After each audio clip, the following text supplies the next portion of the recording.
On va quand même revoir ces images d'explosion de joie dans les territoires autonomes palestiniens et dans les camps de réfugiés au Liban. Explosion de joie à l'annonce de ces attentats à New York et à Washington. Est-ce qu'on a cette image? Non, ce sera sans doute pour un peu plus tard. Ah, c'est un sujet de Richard Binet qui nous les montre. Allahu Akbar, Dieu est grand et ces Palestiniens sont contents. Ils manifestent bruyamment leur joie après les attentats de New York et Washington. C'était cet après-midi porte de Damas, dans la partie arabe de Jérusalem. Des manifestations similaires ont eu lieu à Naplouse, ville palestinienne de Cisjordanie. Selon Cheikh Ahmed Yassine, le chef spirituel du Hamas, l'Amérique est la cause de bien des injustices à travers le monde.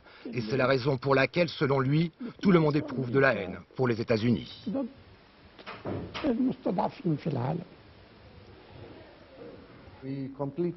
Le Front démocratique de libération de la Palestine, dont on avait dit un moment qu'il avait revendiqué les attentats, dément toute implication. Ce responsable condamne toute action menée contre des civils et hors des territoires occupés par Israël.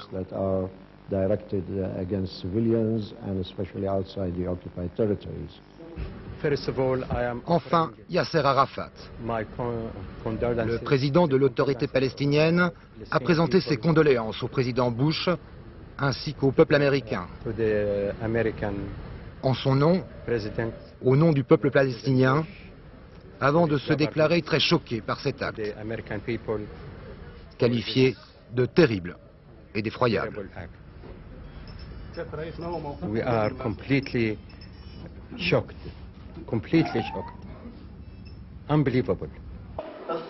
Seule l'organisation à se réjouir du massacre, le mouvement extrémiste palestinien du djihad islamique, qui par la voix de son leader déclarait cet après-midi en forme d'avertissement: ce qui est arrivé est naturel, les Américains doivent comprendre qu'en dépit de leur puissance, ils sont faibles et que ceux qu'ils considèrent comme faibles parviennent à vaincre la CIA, le FBI et la force atomique américaine.